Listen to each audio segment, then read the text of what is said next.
Chapter 36, Section 2. Technology has also changed the world's economies. In the 1950s, scientists found a new way to make plastic, which came to be widely used.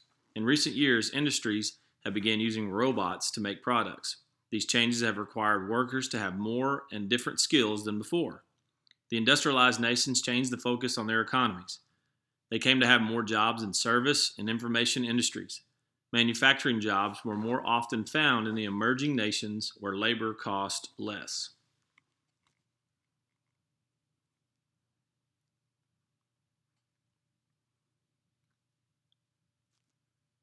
A global economy linking the economies of different nations developed in the 1980s. In recent years, this process of globalization has sped up. Telephone and computer links connect banks and other financial companies around the world. Multinational corporations have offices and factories in many countries, and their decisions affect workers all over the world.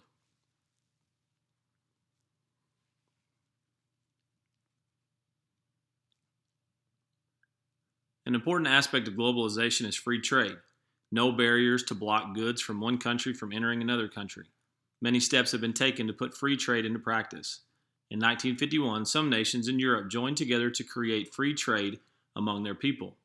That group, now called the European Union, or EU, has grown to become a powerful trading bloc. To compete, the United States, Canada, and Mexico agreed to the North American Free Trade Agreement, or NAFTA, in 1994. Organizations in Asia, Africa, Latin America, and South Pacific have also created regional trade policies.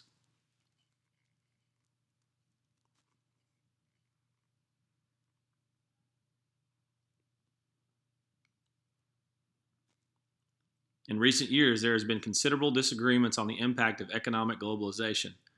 Supporters suggest that open, competitive markets and the free flow of goods, services, technology, and investments benefit all nations. Opponents charge that globalization has been a disaster for the poorest countries.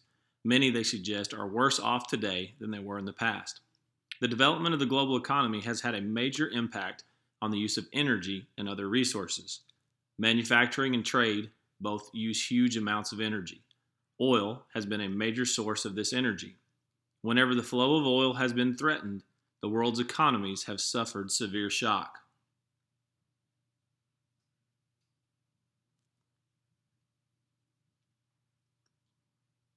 Growth has also caused problems for the environment. Burning coal and oil has polluted the air. It has caused acid rain and brought about a general rising of temperatures on Earth. Release of some chemicals into the air has weakened the Earth's ozone layer. This layer of air blocks out dangerous rays from the sun. Many scientists understand the need to continue to let economies grow.